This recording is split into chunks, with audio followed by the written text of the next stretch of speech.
कणकवली शहर विकास आघाडीचे उमेदवार संदेश पारकर यांनी भाजप नगराध्यक्ष उमेदवार समीर नलावडे यांच्यावर गंभीर आरोप केले।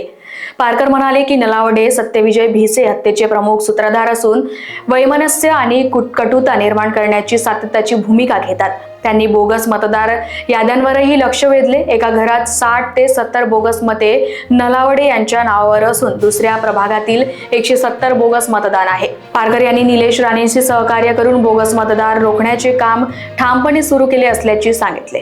त्याच्यानंतर झालं याचे प्रमुख सूत्रधार हे आताचे जे उमेदवार आहे हेच त्याच्यामध्ये आहेत।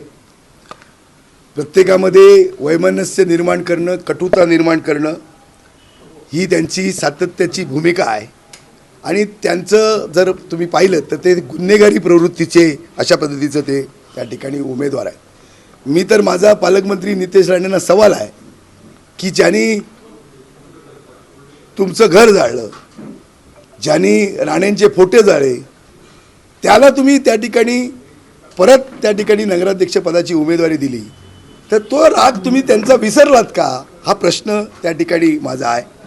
खरं तर हे सगळं असताना सुद्धा त्यावेळी ज्यावेळी ते पहिले नगराध्यक्ष स्वाभिमानमधनं झाले त्यावेळी निलेश राणेंचे खऱ्या अर्थानं त्यांच्यावर उपकार की त्यांना नगराध्यक्ष पदाची उमेदवारी हे सगळं माहीत असताना सुद्धा कोणी राजकीय वैमनस्य निर्माण केलं, कोण याचा सूत्रधार होता, कोणी कटुता आणली, कोणी त्या ठिकाणी फोटो जाळले, कोणी त्या ठिकाणी बंगला जाळला, कोणी नारायण राणेंचे फोटो जाळले, हे सगळं त्यांना माहीत असताना सुद्धा त्यांनी निलेश राणेंनी, खासदार निलेश राणेंनी त्यावेळी त्यांना उमेदवारी दिली नगराध्यक्ष पदाची।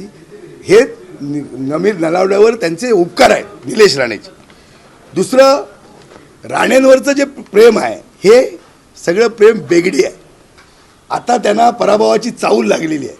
मोठ्या मताधिक्यानं ते पराभूत होत आहेत हे त्यांच्या लक्षात आल्यानंतर त्यांनी विकासाचा मुद्दा बाजूला ठेवला। ते सांगत होते ना की आम्ही निवडणूक विकासाच्या मुद्द्यावर करणार, म्हणजे त्यांचा विकास, आमचा मुद्दा भ्रष्टाचार। विकासाचं नाव गोंडस घेतलेलं आहे, विकासाच्या गोंडस नावाखाली चाललेला भ्रष्टाचार, त्याच्यावर निवडणूक लढवणारे आता या मुद्द्यांवर का आले तर त्यांचा त्या ठिकाणी पराभव त्या ठिकाणी होतोय।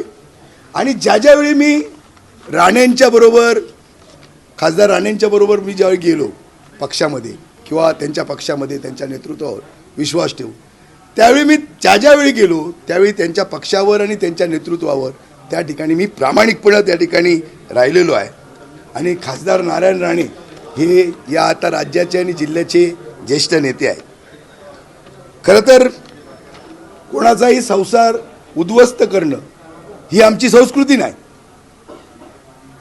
पण ज्यांनी हे सगळं घडवलं तेच आता त्या ठिकाणी उलटी भूमिका जनतेच्या समोर त्या ठिकाणी पराभवाची चाहूल लागल्याच्या नंतर मांडतायत। आणि त्यामुळे एक हिंदीमध्ये म्हण आहे, सौ चूहे खाके बिल्ली हजको चली, तशा पद्धतीनं हे सुरू आहे। आणि नुसतंच राणेंचा बंगला जाळला असं नाही, यांची जी मानसिकता आहे ही मानसिकता माझ्या घराच्या समोर जी टोणेमारे चाळ होती, आजचं तिचं रूपांतर बिल्डिंगमध्ये झालं, ही टोणेमारी चाळ, या चाळीला आग कोणी लावली, ही इमारत, ही चाळ बेचिराग कोणी केली, हे सगळं कणकवलीकरांना माहिती आहे। दुसरं, कणकवली एसटी स्टँडच्या समोर जी बिल्डिंग होती, जे घर होतं, जी वास्तू होती, ती रातोरात कोणी तोडली, कोणी ती उद्ध्वस्त केली, मोठे मोठे JCB लावून, आणि ती जमीन किंवा तो प्लॉट कोणी हडप केला हे शहरातल्या जनतेला माहीत आहे। त्याचबरोबर कणकवली शहरामध्ये जे कोहिनूर लॉज होतं जुनं, आणि त्याचबरोबर डॉक्टर रेवडेकर आमच्या शहरातले एक प्रतिष्ठित डॉक्टर, त्यांचा दवाखाना होता आणि ते भाडोत्री त्या सगळ्या याच्यामध्ये होते, ती सुद्धा प्रॉपर्टी, ती सुद्धा मालमत्ता रातोरात जमीनदोस्त करण्याचं काम आणि त्याचा ताबा घेण्याचं काम याच जे आज भाजपचे उमेदवार आहेत त्यांनी त्या ठिकाणी केलेलं आहे। आणि म्हणून अनेक शहरातले बिल्डर असतील, शहरातले व्यापारी असतील, शहरातले नागरिक असतील, सगळ्या शहरातले जमीन मालक असतील, यांना या प्रवृत्तीचा अनुभव सातत्यानं येतोय।